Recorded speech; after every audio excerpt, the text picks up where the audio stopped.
देश में लोकसभा चुनावों का बिगुल बज चुका है। जम्मू कश्मीर में लोकसभा के चुनाव 5 चरणों में होंगे। पहले चरण का मतदान होगा 19 अप्रैल को। उधमपुर लोकसभा सीट के लिए पहले चरण में मतदान होगा और तमाम पार्टियों ने अपने उम्मीदवार चुनाव मैदान में उतार दिए हैं। ये है उधमपुर लोकसभा सीट की वो जनता जो 19 अप्रैल को वोट करेगी। इसमें आपको हर एक वर्ग का वोटर दिखेगा, हर एक उम्र का वोटर दिखेगा। इसमें आपको बुजुर्ग दिखेंगे, इसमें आपको फर्स्ट टाइम वोटर दिखेगा, महिलाएं दिखेंगी, पुरुष दिखेंगे। सीधे इन्हीं वोटरों से बातचीत करते हैं कि ये वोटर क्या सोचकर मतदान करेगा। क्या नाम है आपका? मेरा नाम पुरुषोत्तम चंद है, कंटाल। जी जी, कितनी उम्र है अभी आपकी? मैं 74 में हूँ, 74 साल। क्या सोचकर आप वोट करेंगे? जब आप मतदान केंद्र में जाएंगे उस समय आपके दिमाग में क्या चल रहा होगा? कौन से बड़े मुद्दे हैं जिन मुद्दों को ध्यान में रखते हुए आप वोट करेंगे? वोट देते वक्त नहीं चलता दिमाग में, पहले ही होता है। तो पहले हमने ये इस अरसे में जो 10-20 साल का 10-15 साल का अरसा है, यहाँ देखा है कि एक बड़ी ड्रास्टिक चेंजेस हुई हैं मुल्क को मजबूत करने के लिए, चाहे वो इक़्तिसादी तौर पर हो, चाहे वो समाजी तौर पर हो, चाहे वो सियासी तौर पर भी हो, मतलब एडमिनिस्ट्रेटिव तौर पर हो। तो हर तरीके से जो है मुल्क पे कुछ पॉजिटिव चीज़ें हुई हैं, अच्छी चीज़ें हुई हैं। साहब, जो मुद्दे आपके थे यहाँ पर, जो स्थानीय मुद्दे आप लोगों के थे, जो मुद्दे आप समझते हैं कि ये बड़े मुद्दे थे, क्या वो मुद्दे जो हैं मौजूदा सांसद ने वो सॉल्व किए?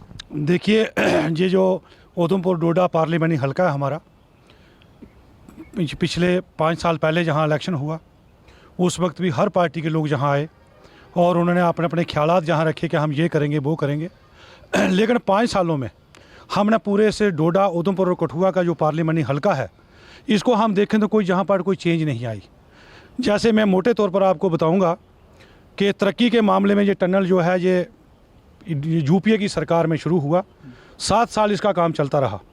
लेकिन बदकिस्मती ये हुई कि 7 साल के बाद वो सरकार चली गई और दूसरी सरकार आ गई, तो इसका फीता जो है वो दूसरी सरकार ने काटा, प्लेट उन्होंने लगाई, लेकिन ये काम जो है हमारी सरकार ने किया था। ये बताएं, क्या नाम है आपका, कितनी उम्र है, क्या फर्स्ट टाइम वोटर हैं आप? मैं नाजिया फारूकी कटोच और मेरी उम्र 31 है। मैं फ़र्स्ट टाइम वोटर नहीं हूँ, बट ये है कि अभी जैसे आपने एक सवाल पूछा कि क्या मुद्दे लेकर हम लोग वोट करने जाएंगे, और मुद्दे हम सभी को पता है कि हमारे जम्मू एंड कश्मीर में सबसे बड़ा मुद्दा जो है वो है बेरोज़गारी का। अनएम्प्लॉयमेंट जो है वो चरम सीमा पर है। हमारी जम्मू एंड कश्मीर यूटी जो है वो 5 अनएम्प्लॉयड स्टेट्स और यूटी में काउंट होती है।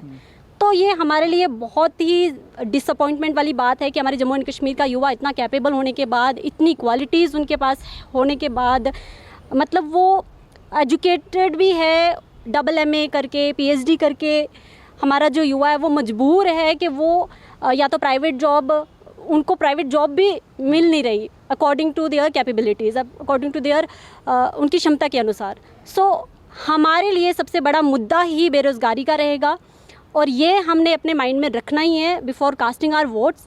महिलाओं से बातचीत करते हैं। महिलाओं के लिए कौन से वो मुद्दे हैं जिन मुद्दों को ध्यान में रखते हुए उधमपुर लोकसभा सीट की महिलाएं जो है वो वोट करेंगी?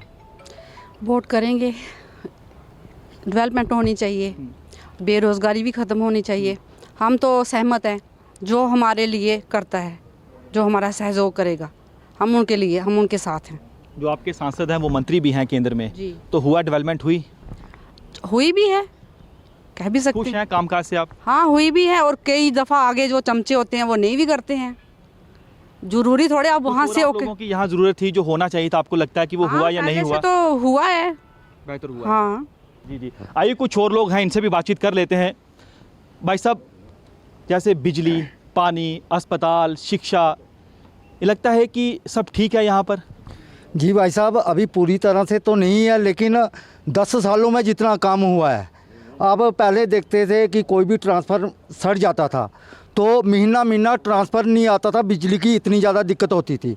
10 गांव अगर बिजली वाले कवर करते थे तो उसको लिख दिया जाता था कि पूरे गांव में बिजली है। आज आप देखिए, मोदी जी ने जो ये उज्ज्वला योजना चलाई, घर घर में बिजली पहुंचाई, और जल जीवन मिशन के तहत हर घर में आने वाले दिनों में ये पानी की समस्या जो है पूरी तरह समाप्त होगी। जी जी जी जी। साहब क्या नाम है आपका? मेरा नाम बलवान चंदन ताल है। कितनी उम्र है आपकी? मैं कोई 76 में हूँ। 76 है। आपने काफ़ी बार मतदान किया, आपने तमाम सरकारों को भी देखा, आपने भाजपा की सरकार देखी, कांग्रेस की सरकार देखी, आपने यहाँ की लोकल सरकारें भी देखी। अब लोकसभा का चुनाव जो हो रहा है, आप क्या समझते हैं कि जो मौजूदा सांसद हैं, जो मंत्री भी हैं, उन्होंने काम किया है आपके इलाके में? उन्होंने बड़ा काम किया। जिस रुतबे पर वो हैं इस वक्त, वहाँ पर हमारा तकरीबन सारा बड़ा काम वहीं से होता है। जैसे चनैनी की एक बड़ी पुरानी डिमांड थी कि भाई हमारे पास कॉलेज नहीं है, तो ये कॉलेज उन्हीं के द्वारा यहाँ पर आया। इस वक्त हमारे 500 बच्चे ग्रेजुएट हो गए। अगर ये कॉलेज नहीं होता यहाँ पर तो हमारे 5 ही मुश्किल से ग्रेजुएट होने थे। अब उधमपुर जाना पड़ता था। उधमपुर जाना पड़ता था, रास्ता ख़राब था, बच्चे पढ़ नहीं सकते थे, डिफेक्ट हो जाते थे। तो इसका मतलब डेवलपमेंट हुई है। जी जी। तो ओवरऑल डेवलपमेंट रही। लोगों को 5 लाख का बीमा भी मिला। हमारी दफ़ा 370 हटी, जिससे जम्मू कश्मीर पूरे तौर पर से हिंदुस्तान में चला गया। राम मंदिर बना, जिसके लिए हिंदुस्तान कब से कोशिश कर रहा था, और उसका नाम लेने से ही खून की नदियाँ बह जाती थी। लेकिन मोदी जी के राज में कुछ नहीं हुआ और राम मंदिर भी बनकर तैयार हो गया। खुश हैं आप? जी जी। साहब, बेरोजगारी मुद्दा है? मैं तो समझता हूँ इतना नहीं है जितना कि ये बढ़ चढ़ के लोग बोल रहे हैं। पिछले 3-4 साल में अभी मैं आपको बताऊं कि 2 अग्निवीर के जो हैं, एक तो पासिंग आउट के निकल गए और दूसरे जो हैं ट्रेनिंग कर रहे हैं, तीसरे के फार्म लग रहे हैं। तो उसके बाद अभी ही 13 बच्चे चनैनी ब्लॉक के ही SI लगे हुए हैं। तो मैं आपको बता दूं, आज तक 13 बच्चे SI तो दूर गए, कांस्टेबल उन्होंने पूरी डिस्ट्रिक्ट के नहीं लगाए हैं। ये पहली बार हुआ है। तो ऐसा कुछ नहीं है, ये तो चलो कहने की बात है, कोई पूरे तो ख़त्म नहीं कर। हम पूरी तरह से खुश हैं। पिछले 15 साल पहले जब यहाँ पे RAT स्कीम लाई गई तो गाँव में 10वीं पढ़े हुए उन्होंने टीचर लगाए। क्यों लगाए? क्योंकि पढ़े लिखे गाँव में नहीं थे। आज के टाइम में एक घर में B.Ed BA पढ़ा हुआ है, तो इतना एम्प्लॉयमेंट कोई भी नहीं दे सकता सरकारी, जितना ये सभी लोग सरकारी एम्प्लॉयमेंट पे बैठे हुए। क्या सोचकर वोट कर रहा है? यूथ के लिए भी काफ़ी बहुत सारी स्कीमें हैं जो आज की डेट में चल रही हैं। आप पूरे देश में ही देख लो, जैसे हर एक बंदा खुश है, हर एक बंदे को काम भी मिल रहा है। मोदी साहब ने इतने रोज़गार दे रखे हैं। जैसे अभी विश्वकर्मा स्कीम निकाली है, उसके तहत भी मुद्रा लोन की, जैसे कि मैंने भी मुद्रा लोन लेके अपना बिज़नेस स्टार्ट किया था, उससे आज की डेट में मैं काफ़ी खुश हूँ। उससे मेरा काम भी चल रहा है, सब कुछ। तो इतनी बेरोज़गारी नहीं है। बिल्कुल। तो तमाम आपने लोगों को सुना। हमारी कोशिश ये है कि हम आपको हर एक वर्ग के लोगों की बात सुना सकें, हर एक उम्र के वोटर की आपको बात सुना सकें। मिली जुली यहाँ पर प्रतिक्रिया जो है वो देखने को मिली है। 64 में गुजर रहा हूँ, 76 में मैंने 10वीं की। मुझे रोज़गार नहीं मिला, कांग्रेस की ही सरकार थी। मैं भटकता रहा, 84 तक की नौकरी नहीं मिली मुझे। आज मेरा ही बेटा जो है वो भी, उसने BA की, उसको अच्छी नौकरी मिल गई है। तो अभी आपके सामने एक साहब खड़े थे, वो तो अपने पूरे परिवार के जो पढ़े लिखे बता रहे थे कि सारे बेरोजगार हैं। सब इनके यहाँ सभी रोजगार हैं। ये झूठ बोल रहे हैं, कांग्रेस ही झूठ बोल रहे। मैं बताता हूँ, इनके घर के सभी रोजगार संपन्न है और इकोनॉमिकली फिट है। बेरोजगार है तो हम हैं जो भारतीय जनता पार्टी के समर्थक हैं, फिर भी कम आमदनी में अपना गुजारा कर रहे हैं। बहुत सा विकास हुआ है। मोदी सरकार ने जो विकास की एक लकीर बनाई है ना, वो एक स्वर्ण युग है। ये मैं आपको बता देता हूँ। कुछ समस्याएं नहीं है, केवल पूर्वाग्रह ग्रस्त है लोग। ये जो कांग्रेस का जो लाल सिंह है ना, जब इनके वोट गिनने के लिए चमनलाल जी के साथ गया था, जब ये जीता तो उसने जूता दिखाकर वो बद्दी गालियां दी थी। ये तो गुंडा राज है महाराज। तो वोट जो है आप मोदी जी के कामकाज को देखकर कर रहे हैं कि कौन कहता है नहीं किया विकास? अब जब भी हम गए उसके बाद कार्यकर्ताओं को लेकर के काम किए उसने। जो हमारा जो नुमाइंदा जीता था, मोदी सरकार जी ने स्कीमें बनाई, देश भर में यकसान तरीके से वो काम कर रही है। कोई भेदभाव नहीं है, सबका साथ, सबका विकास, सबका विश्वास, सारी बातें उन्होंने की है। तो हम क्यों नहीं दें? और आगे भी उन्होंने जो 400 पार का नारा दिया है वो सबके विकास के लिए दिया है। कुछ लोग जो हैं मौजूदा सरकार के कामकाज से खुश हैं, कुछ लोग निराश हैं।